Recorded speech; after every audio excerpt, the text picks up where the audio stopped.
Aujourd'hui, dans votre épisode de la Pop fait le taf, on va parler des effets de l'activité économique sur l'écologie relationnelle. Allez, pour ça, on va chercher l'album Obélix et compagnie, mais si vous savez, c'est cet album dans lequel Obélix devient un entrepreneur à succès à la tête d'une florissante affaire de commerce de menhir. Cette histoire de commerce de menhir, ça démarre d'une sournoise intention de Jules César et de ses conseillers. Pour en finir avec les irréductibles Gaulois, ils ont en tête de les empoisonner avec l'appât du gain. Sitôt dit, sitôt fait, un conseiller de Jules César se rend dans les forêts d'Armorique, croise Obélix et lui dit « Oh, mais quel beau menhir vous avez là sur votre dos, je vous en donne une bourse de 200 sesterces en contrepartie. Et si vous en fabriquez d'autres, je vous donnerai autant de bourses de sesterces que vous fabriquerez de menhirs. » Alors Obélix, il part vite construire une grande affaire de construction de menhir. Il fait du menhir à la chaîne, il le vend, il en fabrique, il le vend. Résultat, il a plus de temps pour flâner avec son copain Astérix. Il a même plus le temps de chasser le sanglier pour seulement se nourrir par lui-même. Mais il croise un des villageois qui a un sanglier sur l'épaule et lui dit « Si tu me donnes ce sanglier, je te donne une bourse en contrepartie. » La rumeur se répand très rapidement au village que l'on peut devenir riche en très peu de temps en chassant le sanglier. Résultat, tout le village part chasser le sanglier dans la forêt et au lieu de taper sur les Romains, les Gaulois se mettent des raclées entre eux. Bientôt au village, tout se monnaie. Tout le monde se considère en concurrence avec tout le monde et la défiance règne. Est-ce à dire que le business est voué à ruiner les relations? A priori, non. L'étymologie même du mot commerce se rapproche de la conversation, des façons civilisées d'interagir les uns avec les autres.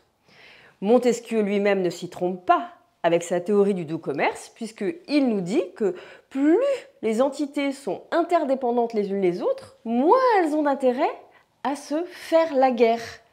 C'est le même argument que celui des économistes utilitaristes qui partent du principe qu'il vaut mieux que les gens aient des intérêts économiques qui les séparent et les amènent éventuellement à contractualiser, à négocier, plutôt qu'à se mettre sur le casque. C'est d'ailleurs cette même logique qui présidera après la Seconde Guerre mondiale au fait que l'on fonde l'Union européenne sur la base d'un marché unique. L'économie est supposé amener la paix.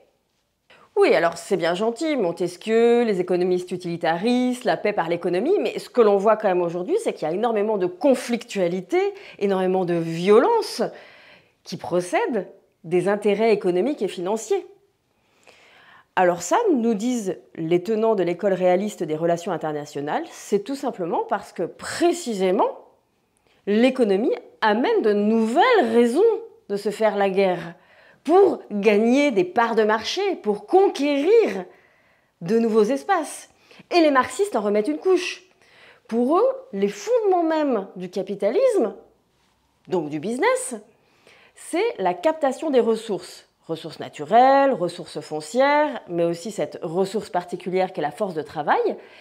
Il n'y en a pas pour tout le monde, et donc il y a une compétition pour conquérir de nouveaux marchés, pour augmenter ses marges, pour réduire la place de son concurrent, et rapidement, elle amène à une certaine agressivité mortifère, que seul un robuste dispositif de régulation peut limiter. C'est pour ça qu'on a un droit des affaires, mais aussi un droit du travail, et de plus en plus, un droit de l'environnement. Bon, tout ça, c'est des enjeux très contemporains. Que peut nous apporter notre ami Obélix et son entreprise de menhir pour apporter de l'éclairage? Il y a plein de choses qui peuvent nous apporter pour comprendre ce qui se passe. Par exemple, la question du prix des choses. Souvenez-vous, dans l'album, le prix du menhir est défini par le prix que le marché est prêt à payer pour. Mais est-ce qu'on s'est posé la question de l'utilité sociale du menhir? Est-il bien nécessaire d'en construire autant? Bon, comme on ne sait toujours pas exactement pourquoi les Gaulois faisaient des menhirs, on laisse la question en suspens.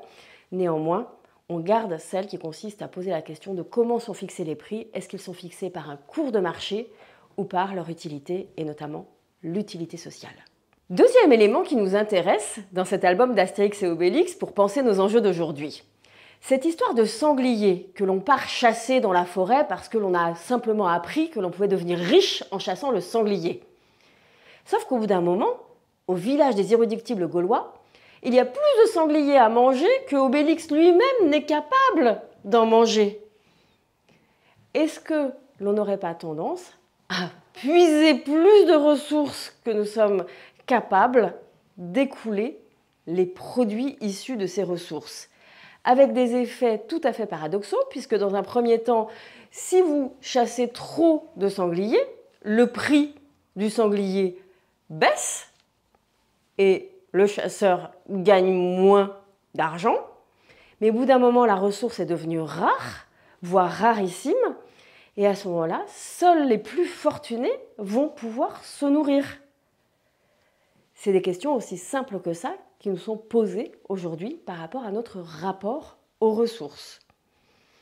Un troisième niveau qu'on pourrait trouver dans cet album d'Obélix et compagnie, eh bien, c'est la question du gros et du petit.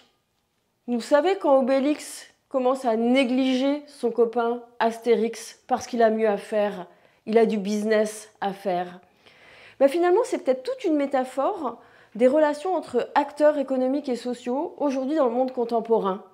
Est-ce que tout simplement parce que je suis le plus gros, celui qui gagne le plus d'argent, celui qui fabrique le plus, je peux me permettre de négliger le petit, de le sous-considérer et de ne pas l'intégrer dans ma chaîne de valeur autrement que pour des raisons utilitaires?